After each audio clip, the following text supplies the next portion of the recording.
सस्ते वाले दाल मसाले स्वाद हुआ बेकार। MDH की हल्दी मिर्ची धनिया करे कमाल। ये रंग दे, ये खुशबू दे, ये तीखा, ये कम पड़े। क्या निराला MDH मसाला। जलमोर, आखिर ट्रंप को इतना अखर क्यों रही है भारत और रूस की दोस्ती, और क्या पुतिन क्योंकि ट्रंप के निशाने पर हैं, इसलिए जो इस वक्त रूस के साथ हैं, या कहें जो रूस के साथ व्यापार कर रहे हैं, क्योंकि भारत तो अमेरिका के साथ भी व्यापार कर रहा है, वो अखर रहे हैं ट्रंप को। देखो गौरव, कई चीजें हैं इसमें क्योंकि ये अकेला, पहले जब ट्रंप की स्टार्ट हुई थी प्रेसिडेंसी, उन्होंने पुतिन को काफी फ्री हैंड दिया और उन्होंने कहा ये मेरे फ्रेंड हैं, और काफी चीजों पे उन्होंने सोचा लड़ाई बंद हो जाएगी। लेकिन बहुत सी कोशिश करने के बाद भी पुतिन ने एक बात नहीं सुनी अमेरिका की, और जो है लड़ाई बदस्तूर जारी है। कई बार वार्निंग दे चुके हैं, वो चल रही है। अब भारत और रशिया के संबंध से हमेशा ही अमेरिका को थोड़ा बहुत तकलीफ रही है, क्योंकि हम वहां से वेपन सिस्टम भी लेते हैं, हमने वहां से तेल भी खरीदा है, और कहीं ना कहीं पूरे के पूरे उसमें हमारी जो पुरानी एक जो मैच्योर रिलेशनशिप है रशिया के साथ, एक टाइम टेस्टेड रिलेशनशिप है रशिया के साथ, वो उभर के आया कि हमारा उसके साथ। उधर ट्रंप को सिर्फ दो ही चीज चाहिए भारत से। ट्रंप को एक तो चाहिए कि आप सामान ले लो, डेयरी प्रोडक्ट्स ले लो, एग्रीकल्चर प्रोडक्ट्स ले लो, वाइन बियर ले लो, और जो है उसके लिए चाइना के साथ इंडो पैसिफिक में जो है फ्रंट में आप आ जाओ आगे। तो दोनों चीजों में भारत का कोई फायदा हो नहीं रहा है, और तो इसलिए मेरे हिसाब से इस पूरी इसके अंदर जो है बहुत सही बात है कि we have to have our strategic autonomy. और ये 1947 से भारत का स्टैंड रहा है कि हम जो हमारे नेशनल इंटरेस्ट में होगा वो करेंगे, और रशिया नेशनल इंटरेस्ट में हमेशा हमारे साथ रहा है। और अमेरिका ने बहुत बार 98 में हमारे साथ किया, न्यूक्लियर ब्लास्ट के बाद 1968 में हमने NPT साइन करने के लिए मना किया था, तब भी अमेरिका हमसे बहुत चिढ़ा रहा बहुत साल तक। So America can not be trusted. Russia by and large हमारे साथ जो है नहीं, और फिर ट्रंप जैसे नेता, हालांकि उनके ऊपर जो उनका पद है, जो उनकी इस वक्त कुर्सी है, दुनिया की सबसे पावरफुल कुर्सी है, फिर भी general Kulkarni, I will come to you sir. क्या ट्रंप जिस तरह से अपने स्टैंड्स को चेंज करते रहते हैं, जिस तरह से कई चीजों पर उन्होंने टर्न लिया है, क्या आपको लगता है कि ट्रंप यहां पर एक माइंड गेम खेल रहे हैं? अमेरिका भारत पर प्रेशर बनाने की कोशिश कर रहा है ताकि भारत अमेरिका की शर्तों पर ट्रेड एग्रीमेंट कर ले, इसलिए यह सब किया जा रहा है? क्योंकि भारत ने तो बार बार कहा है कि यह युद्ध का नहीं बुद्ध का देश है। खुद प्रधानमंत्री मोदी कई बार पुतिन के सामने और दुनिया के कई बड़े मंचों पर कह चुके हैं कि यह युद्ध का नहीं, शांति का काल है। तो कहां से भारत रूस को फंडिंग कर रहा है युद्ध के लिए? गौरव, धन्यवाद। इसमें कोई शक नहीं कि भारत बुद्ध का देश है, और भारत के प्रधानमंत्री बार बार ये कहते आए हैं कि यह युद्ध का युग नहीं है।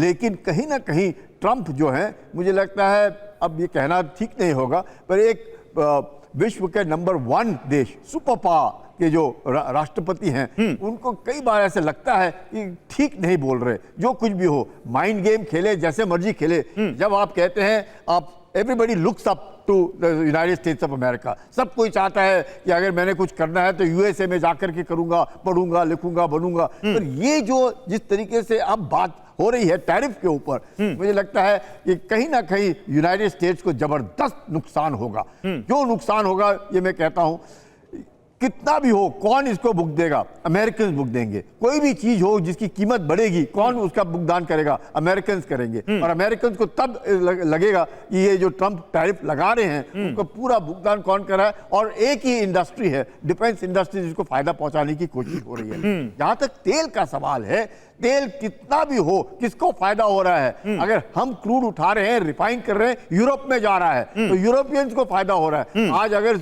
आर्थिक स्थिति पूरे विश्व भर में ठीक है, तो उसका काफी नहीं सर, मेरे पास कुछ रीजंस भी हैं। पीसीआर, अगर वो ग्राफिक्स रेडी हो तो मुझे बताइएगा कि जो 6 कारण हमने तैयार किए हैं अपने सोर्सेज से बात करके, कि आखिर क्या दबाव कारण है जो ट्रंप के दबाव में ना आते हुए भारत रूस से तेल खरीद रहा है। वो कारण भी हम बताएंगे। महिमा जी भी हैं, संजय जी भी हैं, लेकिन पहले ही दिखाते हैं कि भारत के प्रधानमंत्री नरेंद्र मोदी ने कब कब दुनिया को शांति का पैगाम दिया है। Are we ready PCR? क्या हमें दिखा सकते हैं पीएम मोदी का शांति का पैगाम? क्योंकि देखिए महिमा जी, मैं पहले आपके पास आऊंगा, बाद में संजय जी के पास जाऊंगा, लेकिन पहले ग्राफिक्स दिखा लेता हूं, ये रिपोर्ट दिखा देता हूं अपने दर्शकों को। क्या है वो शांति का पैगाम जो प्रधानमंत्री ने बार बार दिया है? देखिए 17 सितंबर 2022 जब प्रधानमंत्री नरेंद्र मोदी ने कहा कि आज का युग युद्ध का नहीं शांति का युग है। बिग वॉल पर दिखाते हैं आपको, दिखाइए जरा वो ग्राफिक्स दिखाइए। और किसके सामने कहा? पुतिन के सामने कहा। 17 सितंबर 2022 को उन्होंने कहा कि आज का युग युद्ध का नहीं शांति का युग है। 23 अगस्त 2024 उन्होंने कहा कि हम शांति के पक्ष में हैं, हम युद्ध के पक्ष में नहीं हैं। अब बताइए कहां से युद्ध को भड़काने वाली बात है ये? 27 अगस्त 2024 पीएम मोदी ने कहा भारत शांति के लिए हर संभव सहयोग करने को तैयार है। अब कहां से युद्ध भड़का रहा है भारत? 22 अक्टूबर 2024 भारत शांति और स्थिरता की शीघ्र बहाली का समर्थन करता है, यह उन्होंने कहा। 14 फरवरी 2025 कहा भारत तटस्थ नहीं है, भारत शांति के पक्ष में। इससे क्लियर और क्या होगा? 16 मार्च 2025 भारत युद्ध नहीं बुद्ध का पक्षधर, यह कहा। 14 जून 2025 शांति और स्थिरता की तत्काल बहाली हो। तो भारत ने हर जगह जहां भी युद्ध है यह कहा कि भारत शांति के पक्ष में है, भारत चाहता है कि शांति हो। मैं महिमा जी अब आपसे यह सवाल लेना चाहता हूं, क्या आपको लगता है कि वाकई भारत की जो इस वक्त भारत का जो स्टैंड है कि हम अपनी शर्तों पर ही व्यापार करेंगे, किसी से हम नहीं किसी की शर्तों पर झुकेंगे, हम नहीं ट्रेड अग्रीमेंट किसी और की शर्तों पर करेंगे, हम अपने फायदे के हिसाब से ही तेल खरीदेंगे, और वो भी ऐसा कोई बैन नहीं है रशियन ऑयल खरीदने पर, वेनेजुएला और ईरान की तरह। तो अगर हम अपनी शर्तों पर और दुनिया के कानून के मुताबिक अगर कोई व्यापार कर रहे हैं, तो आपको लगता है कि ट्रंप जो कि पुतिन को से बात करके 24 घंटे में वॉर रुकवा रहे थे, वो बौखला गए हैं भारत के स्टैंड को देखते हुए? जय हिंद। जय हिंद मैम। सबसे पहले तो गौस खा मखा हैदराबादी एक बात कहते हैं, बड़ी काम की आज आपकी चर्चा में लागू होती है, उससे बात शुरुआत करती हूँ गौरव जी, कि बुलंद आवाज में सच बोलना यूं भी जरूरी है, हमारी खामोशी को लोग कमजोरी समझते हैं। ये जो आपने बताया कि भारत का ये स्टैंड है, ये आपको पता है, मुझे पता है, आपकी चर्चाओं में इसका जिक्र हो रहा है, लेकिन ये संदेश ट्रंप तक भारत की सरकार क्यों नहीं पहुंचा रही? अहम सवाल आपकी चर्चा का, और आज देश भर के लोगों के सामने ये है, क्या हमारी सरकार, जैसे ब्राजील ने जवाब दिया था अमेरिका को जब ब्राजील के ऊपर 40% 45% टैरिफ लगाने की शुरुआत करने की धमकी दी थी अमेरिका ने, तो ब्राजील के जो मुखिया हैं उन्होंने स्पष्ट तौर पर यह धमकी दे दी थी और ये बता दिया था कि ब्राजील किसी के सामने झुकेगा नहीं, और ये सीधे सीधे अमेरिका से उन्होंने कहा था। तो हम तो ये जानना चाहते हैं, और आपके शो पर अगर आज भाजपा के प्रवक्ता भी होते तो अच्छा रहता, क्योंकि ये जवाब मिलता कि आखिर हमारे नहीं, लेकिन जब मैंने ये कहा कि ये 5-6 जगहों पर भारत ने अपना स्टैंड क्लियर किया महिमा जी, तो वो तो दुनिया के बड़े बड़े मंच थे, पुतिन के साथ जब उनकी बायलैटरल चल रही थी तब उन्होंने कहा था। तो क्या आपको लगता नहीं कि ट्रंप तक ये सारी रिपोर्टिंग होती होगी? अमेरिका की सरकार या उनके एजेंसीज इन चीजों को नहीं देखते होंगे, उन तक कैसे पहुंचाते ट्रंप तक? क्या कहते हैं उनको? क्या बताइए एक बात क्या विदेश नीति कयास और तुक्केबाजी से चलेगी गौरव जी आज इस देश के अंदर और विश्व के अंदर, जब चीन और ब्राजील सीधा सीधा संदेश दे सकते हैं? ब्राजील हमसे छोटा देश होकर के सीधा सीधा अमेरिका को आंख दिखा सकता है और बोल सकता है आपके सामने झुकेंगे नहीं, बिना शब्दों को तोड़े मरोड़े सीधा सीधा बोला गया और अमेरिका को झुकना पड़ा।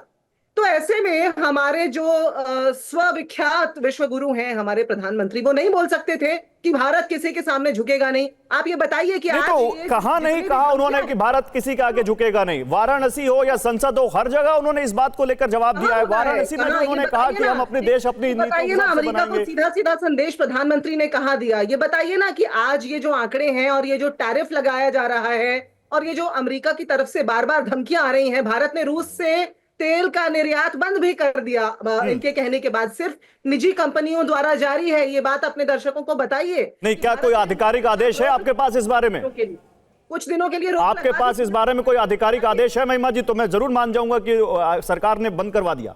आप कोई आधिकारिक आदेश हो तो दिखा दीजिए। आप तो बताइए, आप तो तुक्केबाजी और कयास लगाने की बात कर रहे हैं और मुझसे आप कह रहे हैं नहीं, क्योंकि मेरे पास ऐसा कोई आधिकारिक आदेश नहीं है जिसमें भारत सरकार ने सरकारी कंपनियों से कहा हो कि आप रशिया से तेल मत खरीदिए। इसलिए आप क्योंकि कोट कर रही हैं इसलिए मैं आपसे पूछ रहा हूं। और आपने कहा कि ट्रंप को या अमेरिका को भारत ने सीधे जवाब क्यों नहीं दिया? चलिए यही सवाल मैं लेकर जाता हूं संजय राणा जी के पास। एक मिनट गौरव, अच्छा, आप अपनी बात पूरी कर लीजिए, पूरी कर लीजिए। मुझे मेरी अपनी पूरी कर लीजिए मैम, बात तो पूरी रखने दीजिए। जी पूरी करिए, बात मुझे पूरी रखने दीजिए, क्योंकि देखिए ये बड़ा अहम सवाल है आज जो हम सबके सामने खड़ा है। इसका जो सीधा सीधा असर है हम सबके जीवन पर, जीवन शैली पर पड़ने वाला है। आज ये जो कुछ अमेरिका और भारत के बीच में हो रहा है, मेक इन इंडिया की विफलता है, स्किल इंडिया, स्टार्टअप इंडिया की विफलता है। आज भारत में यदि मल्टी मिलियनेयर भारत से पलायन कर रहे हैं और आज भारत जो है मल्टी मिलियनेयर के पलायन में नंबर 1 देश बन चुका है, तो उसका सीधा सीधा कारण ये सरकार और इसकी नीतियां हैं। आज अगर हमारी अर्थव्यवस्था आगे बढ़ रही है तो उसका सीधा सीधा कारण हमारी जनसंख्या है, उसका कारण इस सरकार की नीतियां नहीं है। इस सरकार की अच्छा, अगर जो गलत हो रहा है उसका कारण सरकार की नीतियां हैं और जो अच्छा हो रहा है वो देश की जनता है, उसका कारण सरकार की नीतियां नहीं है, ये आप कह रही हैं। सस्ते वाले दाल मसाले स्वाद हुआ बेकार, एमडीएच की हल्दी मिर्ची धनिया करे कमाल, ये रंग दे ये खुशबू दे ये तीखा ये कम पड़े, क्या निराला एमडीएच मसाला।